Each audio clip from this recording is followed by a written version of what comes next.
গল্প করে খেতে কিছু না পরম পুজো পাবে শিশু আচার করে যেতে আমি সত্যি কিছু বললাম পরম পুজো পাবে শিশু এখানে উপস্থিত আমার সকল মায়েদের আমার সত্যি মানে আজকে আসার তো একদমই প্ল্যান ছিল না। এবার শুরু করি একটা ছোট্ট গল্প দিয়ে। তো আস্তে আস্তে রাস্তা ভুলে গেছি, মানে আন্টিও ভুলে গেছে, আমরা খুঁজে পাচ্ছি না। আন্টিকেও ফোন করছি, আন্টি ফোনটা তুলছিল না কারণ মাকে সম্মেলনে ছিল। এবারে আমাদের এই মিঠু আন্টি আওয়াজ পেয়েছে কোথা থেকে জানো, ওই একদম রাস্তার মেইন রোডের যে ওই জায়গাটা ওখান থেকে আওয়াজ পেয়েছে, উলুর ধ্বনির আওয়াজ পেয়েছে। আমি আর ও কিন্তু পাইনি, একমাত্র আন্টিই পেয়েছে। আন্টি বলছে যে আমি কিন্তু উলুর ধ্বনির আওয়াজ শুনতে পাচ্ছি, আর আমি বারবার কানটা দিয়ে রাখছি, আমি কোথাও উলুর ধ্বনির আওয়াজ শুনতে পাচ্ছি। আমি আশা করি আমার এই বোনকেও পাইনি। ঠিক আছে, এবার আরেকটু এগোচ্ছি, জিজ্ঞেস করতে করতে এগোচ্ছি, উলুর ধ্বনির তো কোনো আওয়াজই নাই, কিন্তু উনি কিন্তু কন্টিনিউয়াসলি উলুর ধ্বনির আওয়াজ পাচ্ছে। এই উলুর ধ্বনির আওয়াজ মানে ট্র্যাক করতে করতে করতে করতে বাড়িতে আসে। তো বলছে আন্টি যে নাম কর, সবাই মিলে নাম কর, নাম করতে করতে দেখবি পেয়ে যাবে, বাড়ি পেয়ে যাবে। ইনস্ট্যান্ট প্রুফ যে ঠাকুর আমাদের সঙ্গে সব সময় থাকেন, সব সময় আছেন এবং থাকেন। ইনস্ট্যান্ট প্রুফ, এর থেকে বেশি আর কি মানে বলার আছে যে ঠাকুরকে ধরে আমরা কত কিছু পেয়েছি। এবারে ঠাকুরকে তো আমরা খুব ভালোবাসি, আর ভালোবাসাটা খালি মুখে বললেই হয় না, করতে হয়, তাই না? আর এই করার নামটা হচ্ছে ডিপি ওয়ার্ডস। এবার এখানে আমরা অনেকেই জানি ডিপি ওয়ার্ডস কি, আর অনেকে জানি না যে ডিপি ওয়ার্ডসটা কি। ডিপি ওয়ার্কসটা খুব সিম্পল একটা কাজ, খুব সোজা একটা কাজ। পরম পূজ্যপাদ শ্রী শ্রী আচার্যদেব এবং পরম পূজ্যপাদ শ্রী শ্রী অবিন্দাদার আশীর্বাদে যে ডিপি ওয়ার্কস আমরা করি, সেখানে আমরা আমাদের গুরু ভাইয়ের বাড়িতে আমরা যাই। আগে প্রথমে জানি যে কারা কারা ঠাকুর দীক্ষিত আছে, খোঁজ নিয়ে তারপর আমরা মায়েরা মিলে বা আন্টি দাদা আমরা সবাই মিলে, বোন টোন মিলে সবাই একসাথে জড়ো হয়ে একটা গ্রুপ বানিয়ে আমরা তাদের বাড়িতে যাই। গিয়ে তারপর ওনাদেরকে জিজ্ঞেস করি যে আপনারা ভালো আছেন তো, ঠাকুরকে নিয়ে আপনারা সুখে আছেন, ভালো আছেন তো, ওদের খোঁজ খবর নিই, ওরা কেমন আছেন, ওদের জীবনে যদি কোনো দুঃখ থাকে সেটা আমরা শুনি, নিবারণের চেষ্টাও করি। অবশ্যই করবো, কারণ ঠাকুর বলেছে যে মানুষের বাড়িতে বাড়িতে এমন ভাবে যাবি আমার দূত হয়ে যাবে, তোরা আমার দূত, মানে আমরা ঠাকুরের রিপ্রেজেন্টেটিভ। কত বড় একটা কাজ বলুন তো, আমরা স্বয়ং ঠাকুরের রিপ্রেজেন্টেটিভ, আমরা ঠাকুরের দূত হয়ে তাদের বাড়িতে যাচ্ছি যারা নাকি একটা সময় ঠাকুরকে পেয়েছিল কিন্তু কোনো একটা কারণে ঠাকুর থেকে বিচ্ছেদ হয়ে গেছে। আমরা তাদের বাড়িতে গিয়ে ঠাকুরকে আবার তাদের সঙ্গে পুনরায় কানেক্ট করিয়ে দিচ্ছি।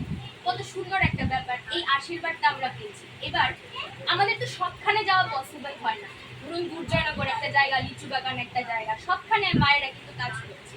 এবার আমরা যদি আমাদের নিজেদের এরিয়াতে একটা গ্রুপ বানিয়ে, হ্যাঁ গ্রুপ বানিয়ে যদি নিজেরা রেসপন্সিবল, শুধু মায়েরা না, আমার বয়সের যে বোনেরা আছে, আমি দেখেছি এখানে একজন বোন আছে, ওই যে বোন বসে আছে, হ্যাঁ আমরা যদি সবাই মিলে সকলে মিলে একটা গ্রুপ বানিয়ে যদি বাড়ি বাড়ি যাই, গিয়ে যদি জিজ্ঞেস করি আপনি ভালো আছেন তো, কোনো অসুবিধা আছে বলুন, আমি যদি পারি তাহলে চেষ্টা করবো নিবারণ করার, আর না হলে আপনি সেটা ঠাকুরের চরণে রাখবেন, এইভাবে কানেক্ট যদি করিয়ে দিই, তো আমরা কত বড় একটা পুণ্যের কাজ করছি। কারণ অবিন্দাদা বলছেন যে ডিপি ওয়ার্কস কিন্তু সবাই করতে পারে না, যারা এই আশীর্বাদটা পায় তারা মহৎ পুণ্যের কাজ করে।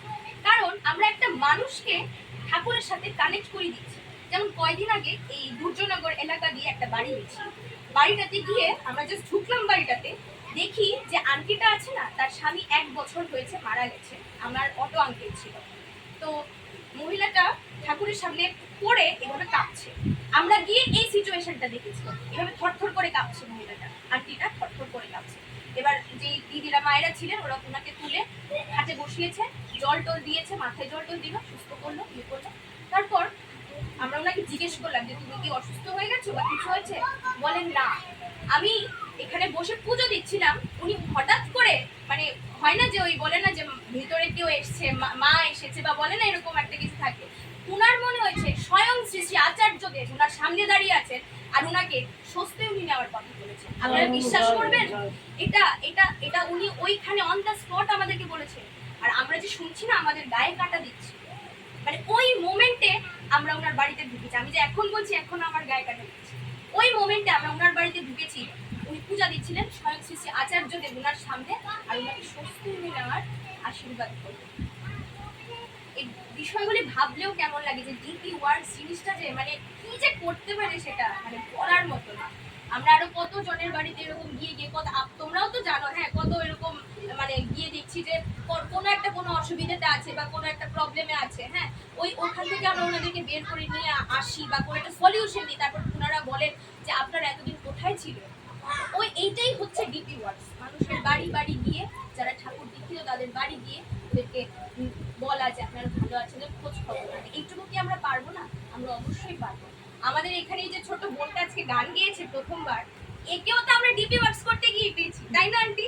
আমাদেরকে মিঠু আন্টি নিয়ে গেছে, আন্টি ছিল, আমাদের আন্টি ছিল, আমরা কিন্তু ডিপি ওয়ার্কস করতে গিয়ে এই বোনকে পেয়েছি।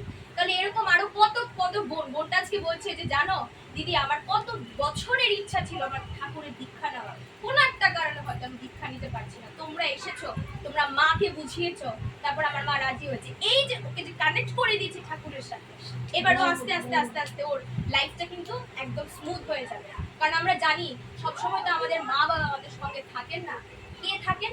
একজনই থাকেন, ঠাকুর আমাদের সঙ্গে সঙ্গে থাকেন প্রত্যেক বিপদ আপদ। আমি কি আপনারা সকলেই এটার প্রুফ পেয়েছেন যে ঠাকুর আমাদের সঙ্গে, আজকে আসার সময় ইনস্ট্যান্ট প্রুফ পেয়ে গেছি যে ঠাকুর আমাদের সঙ্গে প্রত্যেক সময় থাকে, আমাদের সঙ্গে সঙ্গে চলে।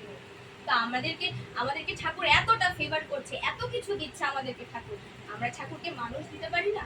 পারি তো। তাই এই যে এলাকাটা আছে, হ্যাঁ, সবখানে তো বলেছি আগে যে যাওয়া সম্ভব না, মাধুরী আন্টিকে তো আমাদের এখানে নিয়ে যাব। আপনারা যারা আছেন এই এলাকাতে, একটা রিকোয়েস্ট থাকবে, একটা গ্রুপ করে মায়েরা দিদিরা যারা আছেন সবাই গ্রুপ করে একজন বেরিয়ে পড়বেন, যারা দীক্ষিত আছে তাদের বাড়িতে যাবেন, গিয়ে খোঁজ খবর নেবেন। এই কাজটা করলেই আমাদের ডিপি ওয়ার্কস করা হবে।